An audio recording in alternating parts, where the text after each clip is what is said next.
सहायता प्राप्त junior high स्कूलों में शिक्षकों की भर्ती से पहले बेसिक शिक्षा विभाग जो है विभिन्न जनपदों में रिक्त पदों के ब्यौरे का जो है मिलान कर रहा है। हेलो नमस्कार, स्वागत है आपका जेएमएच न्यूज चैनल। मेरा नाम है नवनीत जेएमएच। शुरुआत करते हैं यूपी की राजनीति से जुड़ी हुई बड़ी खबरें, साथ ही जो है तमाम ऐलान जो उत्तर प्रदेश सरकार के निकल कर आ रहे हैं, सब कुछ हम जानने वाले। शुरुआत करते हैं पहली खबर से।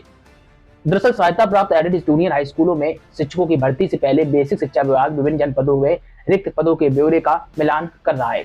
इसी क्रम में लगभग 4 दर्जन जनपदों के बीएसए से प्रधानाध्यापकों शिक्षकों के रिक्त पदों का ब्यौरा मानकों के अनुसार परीक्षण करके जो है उपलब्ध कराने के लिए कहा गया है। इसके बाद जो है प्रधानाध्यापक के 390 शिक्षकों के 1507 पदों पर भर्ती का कार्यक्रम जारी किया जाएगा। अब बात कर लेते हैं, कुछ राजनीतिक खबरें आ रही हैं। दरअसल रामपुर उपचुनाव में भारतीय जनता पार्टी के आकाश सक्सेना से हारने के बाद समाजवादी पार्टी कैंडिडेट आसिम रजा ने कई गंभीर आरोप लगाए हैं। रजा का कहना है कि मतदान के दिन खूब गड़बड़ की गई है, इसके बाद भी सपा जीत रही थी तो गिनती के दौरान धांधली कर दी गई। दरअसल आसिम रजा ने कहा है कि 5 दिसंबर को चुनाव हुआ था, लेकिन हम कह रहे हैं कि रामपुर में इलेक्शन हुआ ही नहीं। रामपुर में पुलिस ने 250 बूथों पर योजना बनाई और लोगों को वोट डालने से रोका। बता दें कि इन पोलिंग बूथों पर 20% जो है वोटिंग ही कराई, ऐसे आरोप लगाए हैं। 2.25 लाख मतदान होने थे, लेकिन 45,000 ही वोट डाले। इन बूथों को लूट लिया गया, इस तरीके का आरोप जो है लगाया गया है। खैर, अब बात कर लेते हैं भारतीय जनता पार्टी के प्रदेश अध्यक्ष भूपेंद्र सिंह चौधरी ने कहा है कि भाजपा खतौली और मैनपुरी उपचुनाव में हुई हार की समीक्षा करेगी। दरअसल आजादी के बाद रामपुर में भारतीय जनता पार्टी को पहली बार विजय मिलने पर प्रतिक्रिया व्यक्त करते हुए उन्होंने कहा है कि यह जीत पार्टी की सबका साथ, सबका विकास, सबका विश्वास, सबका प्रयास की नीति पर जनता की मुहर है। बता दें कि उपचुनाव के परिणामों की घोषणा के बाद उन्होंने कहा है कि मैनपुरी लोकसभा और खतौली विधानसभा उपचुनाव के परिणाम हमारी जो है अपेक्षा के अनुरूप नहीं रहे हैं। हम जो है जनादेश का सम्मान करते हैं और जहां परिणाम हमारी जो है अपेक्षा के अनुरूप नहीं आए हैं, वहां की समीक्षा करते हुए हम आगे की जो है योजना बनाएंगे। खैर, अब बात कर लेते हैं यूपी सरकार के सोशल वेलफेयर डिपार्टमेंट की ओर से यूपी स्कॉलरशिप के लिए आवेदन की प्रक्रिया जल्द जो है बंद होने वाली है। ऐसे में जिन लोगों ने अभी आवेदन नहीं किया वो कर सकते हैं। जो छात्र जो है अब तक इस स्कॉलरशिप के लिए आवेदन नहीं कर पाए, यूपी जो है सोशल वेलफेयर विभाग की ऑफिशियली साइट scholarship.up.gov.in पर जाकर जो है ऑनलाइन अप्लाई कर सकते हैं। आपको बता दें, इसमें आवेदन करने से पहले वेबसाइट पर जाकर नोटिफिकेशन चेक कर ले। दरअसल यूपी स्कॉलरशिप स्कीम 2022 के लिए आवेदन प्रक्रिया 8 जुलाई 2022 से जारी है। इसमें आवेदन करने के लिए जो है उम्मीदवारों को 10 दिसंबर 2022 तक का समय दिया गया है। इस वैकेंसी के लिए जो है आवेदन करने वाले उम्मीदवार 14 दिसंबर 2022 तक जो है अप्लाई कर सकते हैं। इसमें आवेदन पूरा करने की आखिरी तारीख जो है 20 दिसंबर तक का जो है समय दिया गया है। अब बात कर लेते हैं, अगली खबर आ रही प्राइमरी स्कूलों से जुड़ी हुई। दरअसल यूपी में प्राइमरी और अपर प्राइमरी स्कूलों में पढ़ाने वाले अध्यापकों के ट्रांसफर पर जो रोक लगी थी वो हटा दी गई, ऐसी बड़ी खबर आ रही है।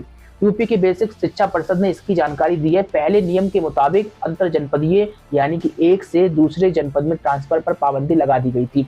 नए नियम में टीचर अंतर जनपदीय ट्रांसफर करा सकते हैं। ट्रांसफर के लिए टीचर पूरे साल आवेदन कर सकेंगे। आपको बता दें, नए नियम के मुताबिक शिक्षक पूरे साल ट्रांसफर के लिए आवेदन कर सकते हैं, लेकिन ट्रांसफर आदेश गर्मियों की छुट्टियों में ही जारी किए जाएंगे। आपको बता दें, इसके लिए महानिदेशक स्कूली शिक्षा विजयकरण आनंद ने शासन को प्रस्ताव भेजा है। यूपी में कई सालों से जनपदों के अंदर तबादले नहीं हुए थे, तबादलों का जो है नियम नहीं था, जिसकी वजह से बहुत से अध्यापकों को हर दिन 70 से लेकर 120 किलोमीटर और इससे ज्यादा भी जो है सफर करते हुए स्कूल जाना पड़ता था। टीचरों की जो है जाना पड़ता है कि था क्या, अभी भी जाना पड़ता है। टीचरों की इसी परेशानी को देखते हुए यह फैसला लिया गया है। पूरे साल इसके लिए एप्लीकेशन दिया जा सकता है। आवेदन करने के 15 दिनों के अंदर बीएससी ऑफिस में प्रिंट आउट जो जमा होगा। खैर, ये कहीं ना कहीं अध्यापकों के लिए बड़ी राहत भरी खबर है। अब बात कर लेते हैं, उत्तर प्रदेश के मुख्यमंत्री योगी आदित्यनाथ प्रदेश के स्कूलों की गुणवत्ता बढ़ाने के लिए प्रयासरत हैं और इसी क्रम में अगले शैक्षिक सत्र 2023 से सरकारी माध्यमिक स्कूलों में ग्रेडिंग सिस्टम जो शुरू किया जा रहा है। बता दें, ग्रेडिंग के जरिए जो है स्कूलों की गुणवत्ता तय करने के लिए कई तरीके से मानक रखे गए हैं। इस ग्रेडिंग में स्कूल में अध्ययन कर रहे छात्रों का प्रदर्शन जो है बहुत महत्वपूर्ण भूमिका अदा करने जा रहा है।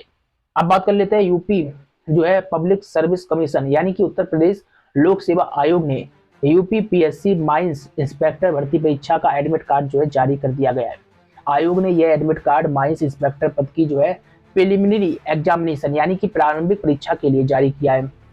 जिन उम्मीदवारों ने यूपीपीएससी की इस भर्ती के लिए आवेदन किया है, प्री परीक्षा में भाग लेने के लिए एडमिट कार्ड वो आयोग की आधिकारिक वेबसाइट जो है ppsc.up.nic.in से डाउनलोड कर सकते हैं। आपको बता दें UP PSC mines inspector admit card व हॉल टिकट डाउनलोड करने के लिए उम्मीदवारों को लॉगिन क्रेडेंशियल का प्रयोग जो है करना होगा और इसी के साथ ही डिटेल इसमें भरनी होगी, इस तरीके से लॉगिन कर पाएंगे। खैर एडमिट कार्ड आप लोग डाउनलोड कर सकते हैं। बात करते हैं मैनपुरी सपा का वह गढ़ है जिसे समाजवादी पार्टी के गठन के बाद से लेकर अब तक कोई भी जीत नहीं पाया। वर्ष 1996 से लेकर अब तक समाजवादी पार्टी इस लोकसभा सीट पर काबिज है।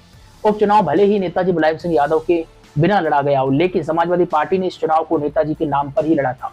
हर जनसभा में समाजवादी पार्टी के राष्ट्रीय अध्यक्ष अखिलेश यादव और प्रत्याशी डिम्पल यादव ने जनता से नेताजी को श्रद्धांजलि देने की अपील की थी। बता दें कि मैनपुरी के मतदाताओं ने भी अपने नेता का सम्मान रखा और जलवा बरकरार रहा। आपको बता दें समाजवादी पार्टी प्रत्याशी डिम्पल यादव ने भाजपा प्रत्याशी रघुराज सिंह साक्य को 2.88 लाख वोटों के एक बड़े अंतर से हराया है।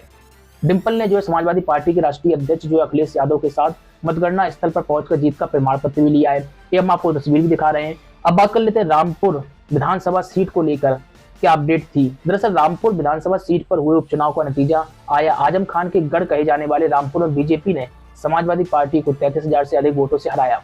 बीजेपी ने आकाश सक्सेना को जो अपना उम्मीदवार बनाया था, तो वही समाजवादी पार्टी ने आसिम रजा को टिकट दिया था।